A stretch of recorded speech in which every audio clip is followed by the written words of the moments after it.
Bueno, quiero agradecer ante todo a mi gran amigo Juan Manuel Suaje Pinto por haberme invitado a hacer esta reflexión semanal. Estoy transmitiendo desde mi casa en Bellavista. Hace frío, por eso es que me puse el poncho que me gusta usar en estas ocasiones, también en guitarreadas, pero en una ocasión como esta también es algo que abriga y que además tiene todo un simbolismo para mí muy querido y supongo que para muchos de ustedes también. Se me ocurrió que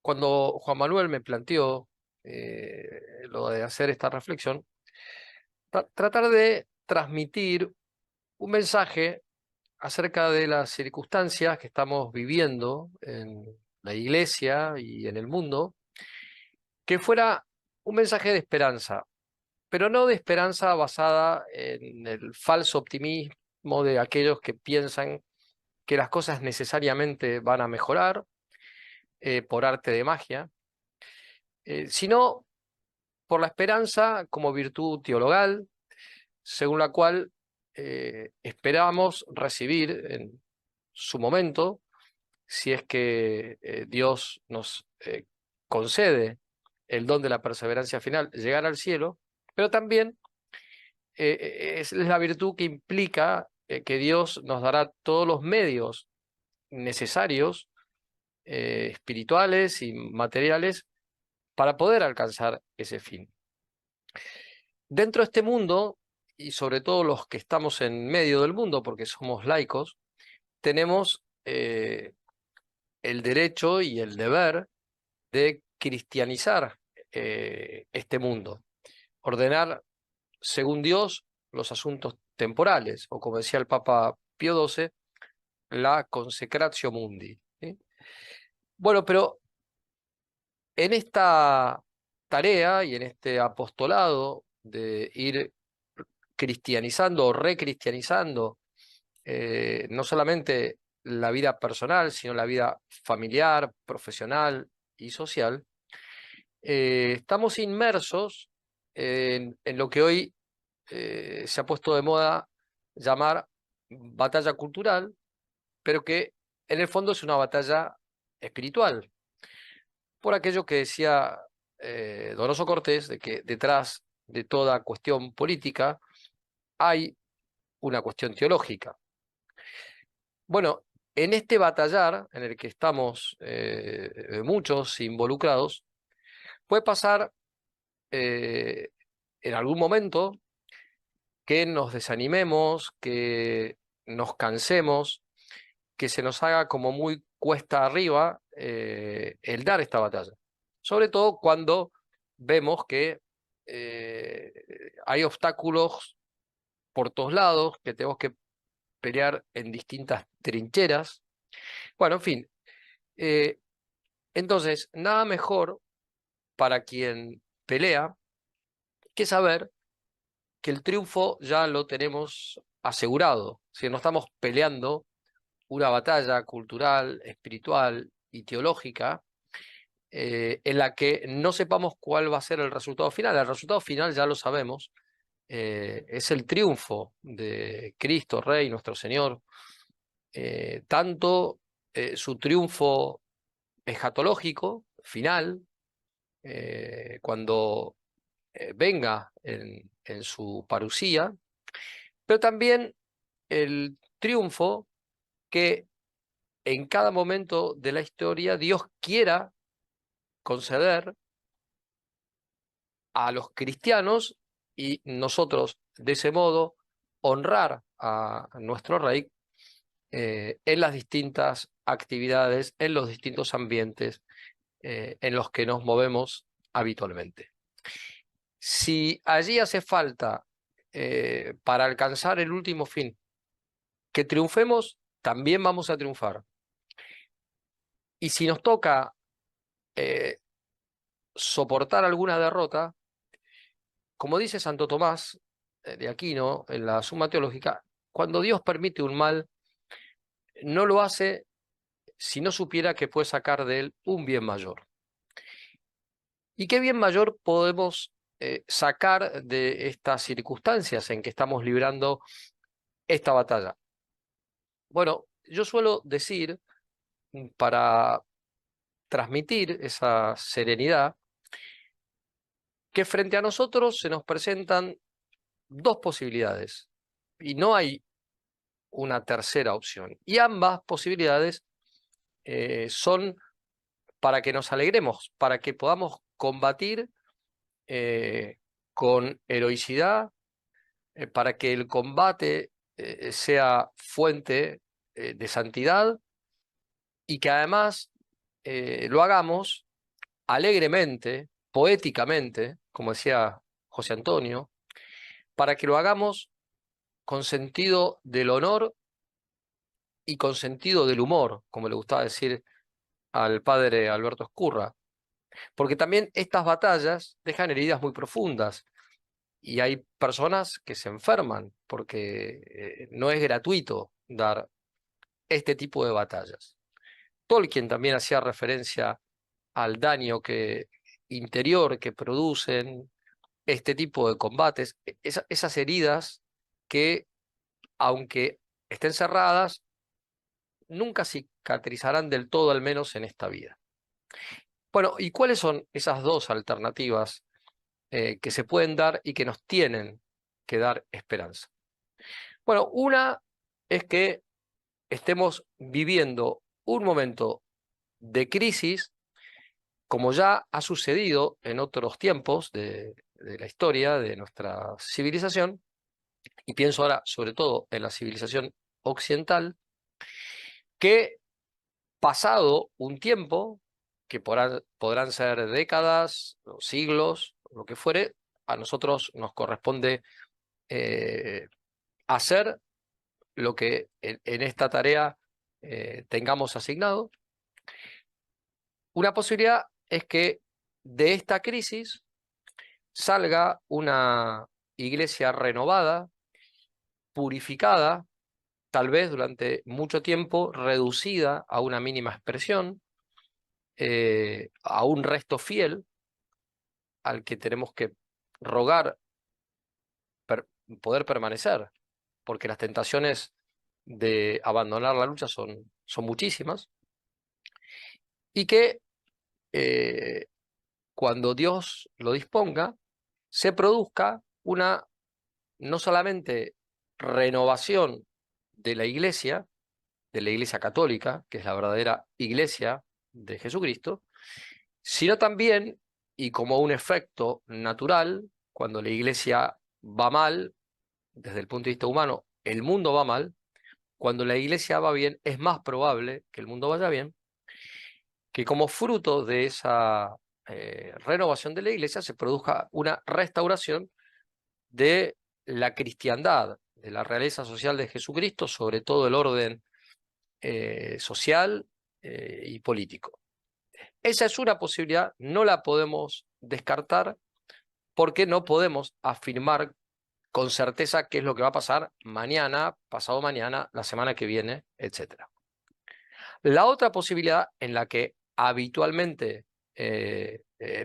piensan muchos cristianos, y desde hace algunos años más de los que habitualmente lo hacían, es que esta no sea una crisis más como fue la crisis arriana, por ejemplo, o como fue el siglo de hierro, o como fue el comienzo de la modernidad con eh, la querella de las investiduras, la crisis eh, por el debate entre realistas y nominalistas acerca de los universales, la crisis del papado, la reforma protestante, sino que sea una crisis que nos está llevando al fin de los tiempos, que si bien ya comenzaron con la primera venida de nuestro Señor Jesucristo, tendrán un desenlace en la historia que culminará con la parusía. Esta posibilidad, la de la parusía y de todo lo que tiene que suceder antes también, es algo que debemos tener en cuenta. Y es más, es bueno que toda generación cristiana piense que es posible que se dé durante el transcurso de esa generación. Y así lo han hecho muchísimos cristianos a lo largo de estos 2000 años.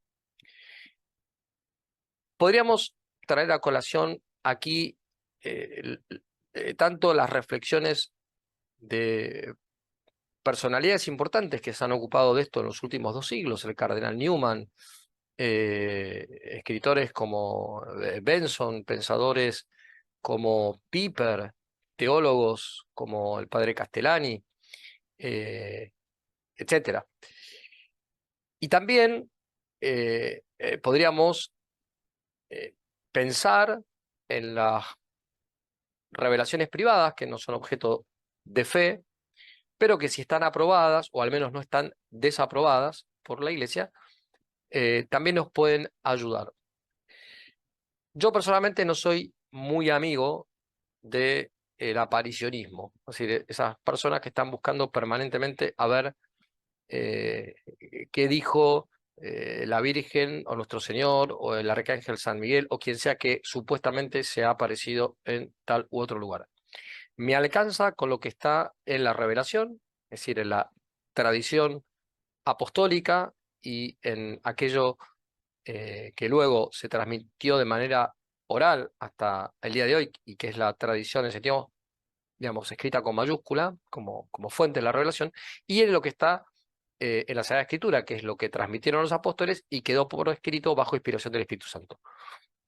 Entonces, con eso es suficiente para poder también analizar este tiempo bajo esa mirada, bajo la posibilidad de que estemos viviendo los tiempos inmediatamente anteriores a la parusía, a la segunda venida de nuestro Señor Jesucristo.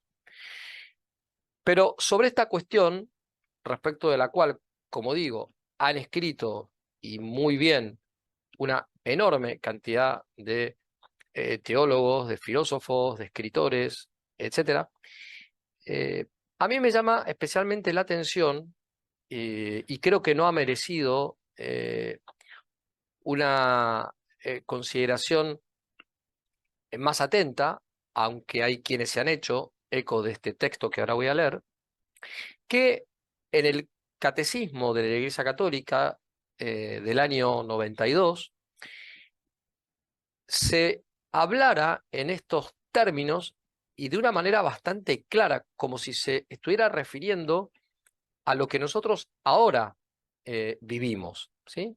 Que ya estaba de alguna manera presente en aquellos años e incluso en décadas y en siglos anteriores, porque es algo que a medida que van avanzando los años, los lustros, las décadas, los siglos, ha ido como incrementándose, ¿no?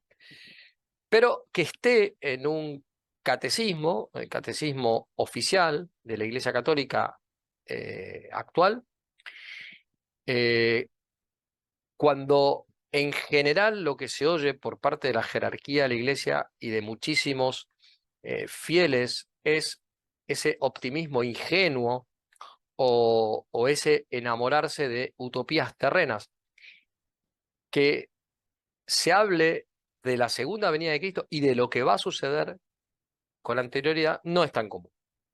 Pero es importantísimo para justamente alimentar esa esperanza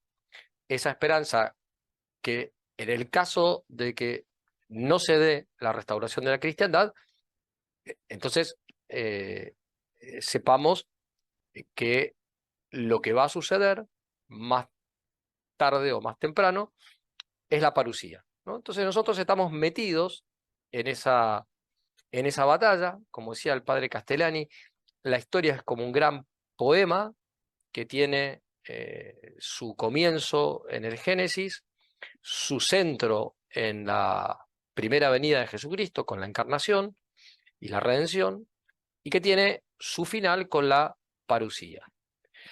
Bueno, ¿y qué es lo que dice el catecismo que nos puede ayudar a nosotros a vivir esta batalla cultural, espiritual, teológica, con paz, con serenidad, con sentido del humor? El catecismo dice lo siguiente: antes del advenimiento de Cristo, la Iglesia deberá pasar por una prueba final que sacudirá la fe de numerosos creyentes. La persecución que acompaña a su peregrinación sobre la tierra desvelará el misterio de iniquidad bajo la forma de una impostura religiosa que proporcionará a los hombres una solución aparente a sus problemas mediante el precio de la apostasía de la verdad. Claro, esto puede estar refiriéndose, y de hecho se está refiriendo, estricto sensu, a la gran apostasía profetizada por San Pablo y que ocurrirá en los tiempos inmediatamente anteriores a la parusía. Y podemos decir, ¿estamos en esos tiempos? Bueno, no lo sabemos con certeza. Lo que sí podemos decir con el cardenal Newman es que si estos no son los últimos tiempos se van a parecer bastante a esto que estamos viviendo. Sigue diciendo el catecismo: la impostura religiosa suprema es la del anticristo, es decir, la de un pseudo mesianismo en que el hombre se glorifica a sí mismo colocándose en el lugar de Dios y de su Mesías venido en la carne. En este punto, que es el 675 del catecismo, fíjense que la impostura religiosa de la que se habla y que es la causa de la gran apostasía, es una impostura religiosa que proporcionará a los hombres una solución aparente a sus problemas. ¿Cuáles son los problemas que de manera como más urgente nos preocupan a todos? El tener las necesidades básicas satisfechas, la alimentación, la vivienda, la salud, la educación, eh, que haya paz en el mundo, que haya menos corrupción, que haya menos delincuencia. Vistas las cosas en lo humano, todos los hombres anhelamos esto. Pues bien, aparecerá una impostura religiosa que va a proporcionar a todos los hombres una solución aparente a estos problemas. Pero el precio va a ser la apostasía de la verdad. Y esto es lo que estamos viendo hoy en el mundo, en este mundo de la posverdad, como se la llama. Eh, el mundo del relativismo, ya no solo del relativismo secular, sino del relativismo que se da hacia adentro de la Iglesia, en la parte humana de la Iglesia. Cuando escuchamos a importantes obispos, cardenales, decir que ya no tenemos por misión convertir a los demás a la verdadera fe, que tenemos que ver que la diversidad religiosa es una riqueza que tenemos que valorar, que la diversidad de religiones es algo querido por Dios. Cuando vemos que lo que va pudriendo a la sociedad secular también va pudriendo la parte humana de la Iglesia, bueno, es probable que estemos ante esto. Lo que pasa es que quienes lo vemos de este modo parecemos eh, personas pesimistas, personas que vienen a arruinar el festejo. Pero en realidad, como dice acá, esto es una impostura y por tanto quien denuncia eso como una impostura lo que está haciendo es alertar de un peligro. Máxime cuando esa impostura finalmente tendrá una cabeza que dirigirá todo eso, que es el anticristo, ¿no? Quienes estén familiarizados con el Apocalipsis y con la literatura apocalíptica, bíblica y extrabíblica, siempre y cuando sea fiel al magisterio de la Iglesia y ese magisterio sea el magisterio en cuestiones definitivas y por tanto fiel a la revelación, sabrán que el anticristo será un poder temporal que tendrá dominio sobre todo el planeta, sobre toda familia, tribu y nación, cosa que hasta ahora no había sido posible, no le fue posible a ninguno de los imperios que hemos conocido, pero hoy sí hay posibilidad de una, como se suele reclamar, una gobernanza global, ¿no?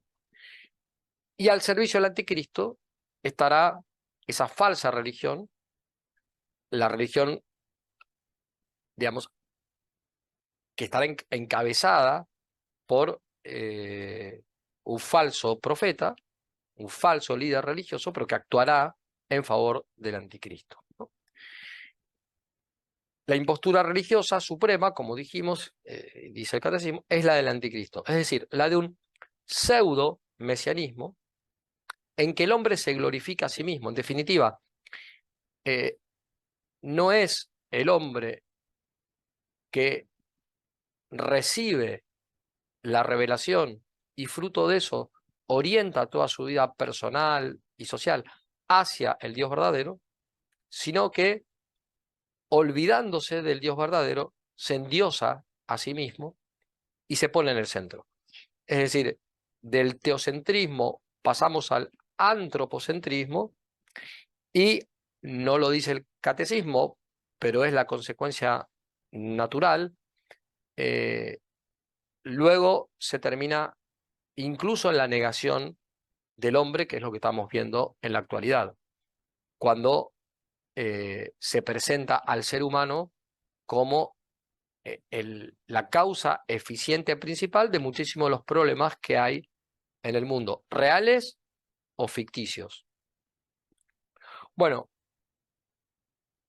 este punto 675 sigue luego acompañado, me salteo el 676 porque no tiene relación directa con lo que quería decir ahora. En el 677 dice lo siguiente: la Iglesia solo entrará en la gloria del reino a través de esta última Pascua en la que seguirá su Señor en su muerte y su resurrección.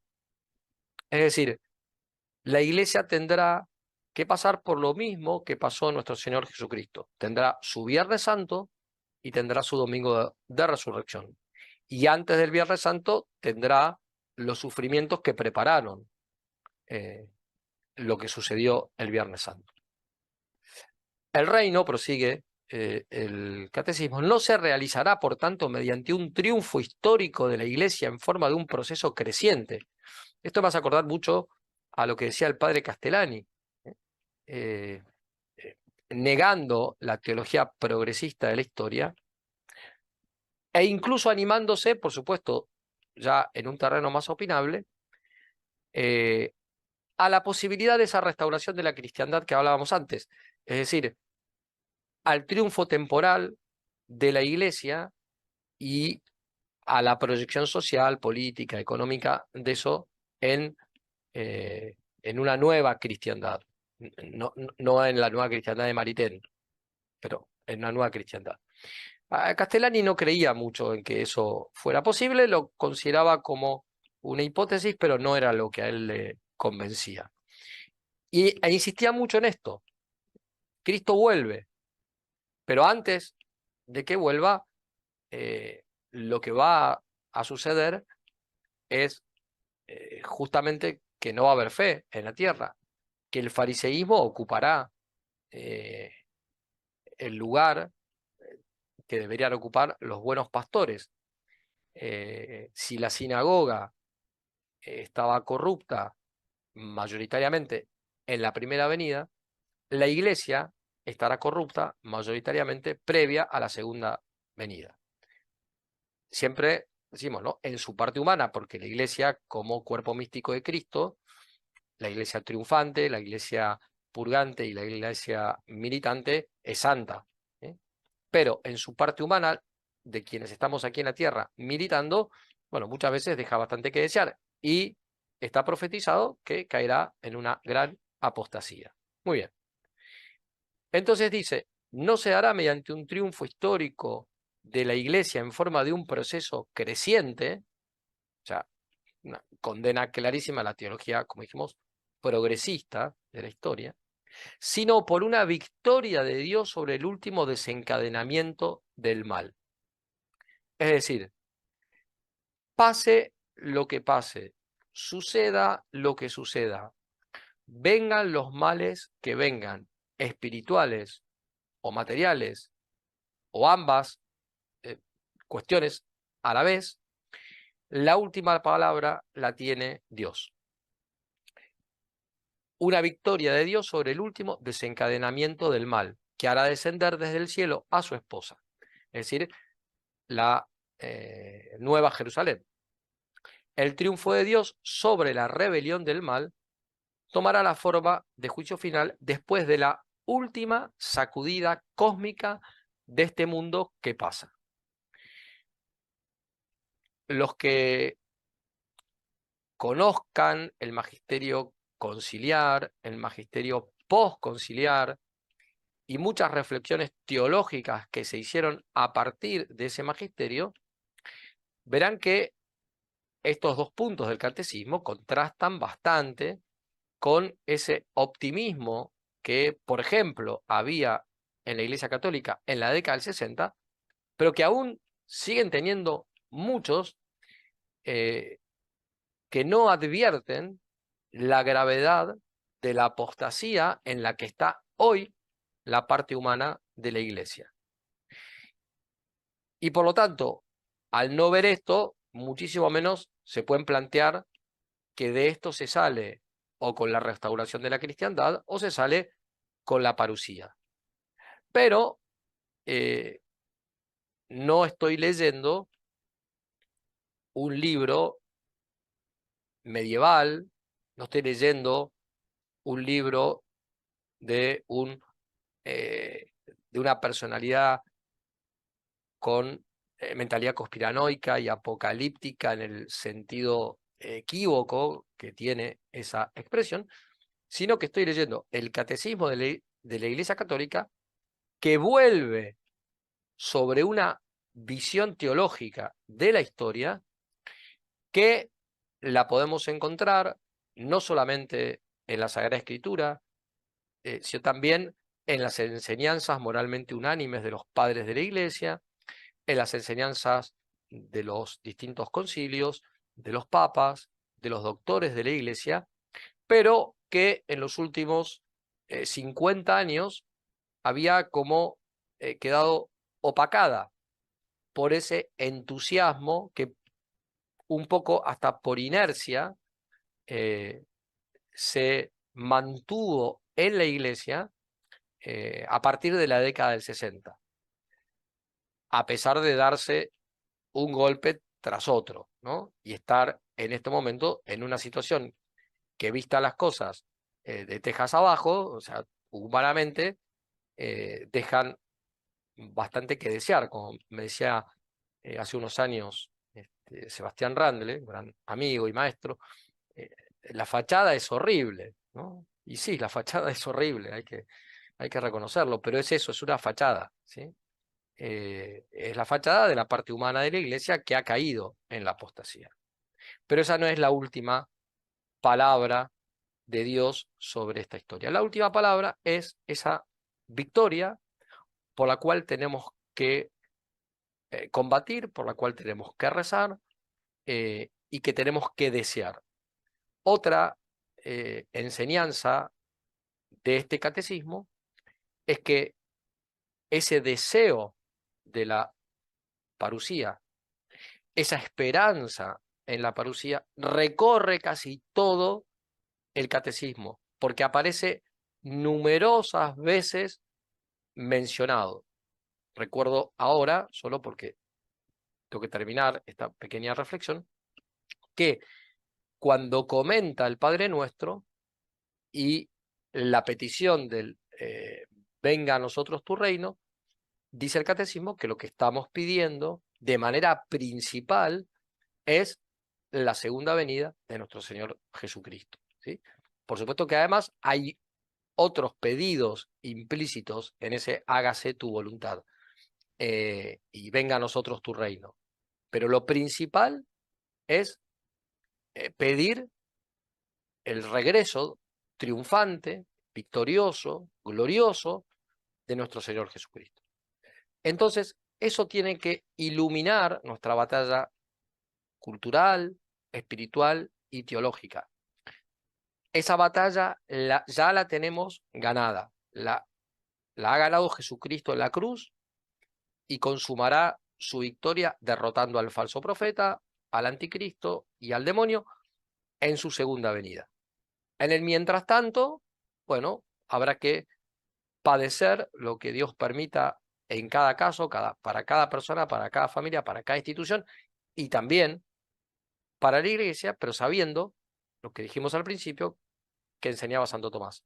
Nunca Dios permite un mal si no puede sacar de él un bien mayor. Y de esto que estamos viviendo, Dios va a sacar un bien mayor.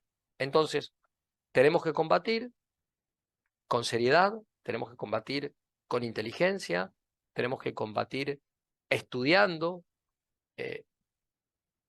enseñando la verdad completa, íntegra, ¿no? Conociendo al enemigo, pero con esperanza. Y como lo sobrenatural se apoya sobre lo natural, supone lo natural, esa esperanza teologal tiene que estar apoyada en una visión cargada de sentido común, de sentido del humor y de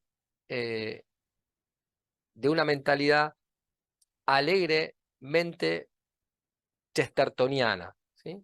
Es decir, mientras combatimos, tenemos que al mismo tiempo tener espíritu de alegría, espíritu de fiesta, como decía Piper, ¿no? Quienes han visto esta película reciente sobre la guerra de Vendée, habrán visto lo que los historiadores que han estudiado este episodio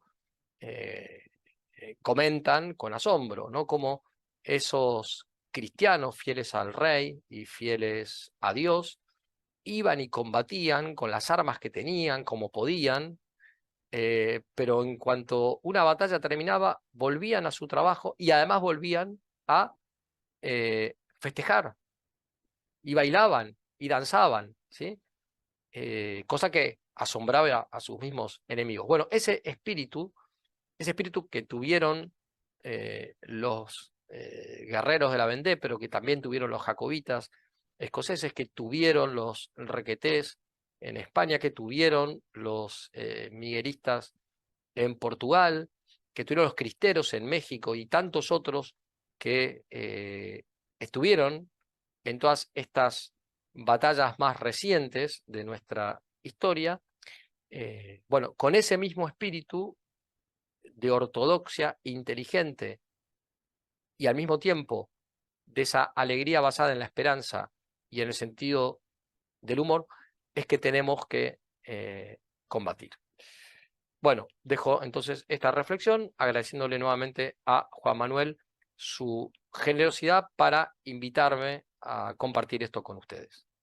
Decir siempre la verdad primero tiene un precio.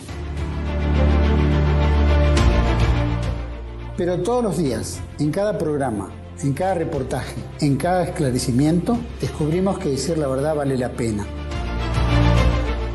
Decir siempre la verdad tiene un precio.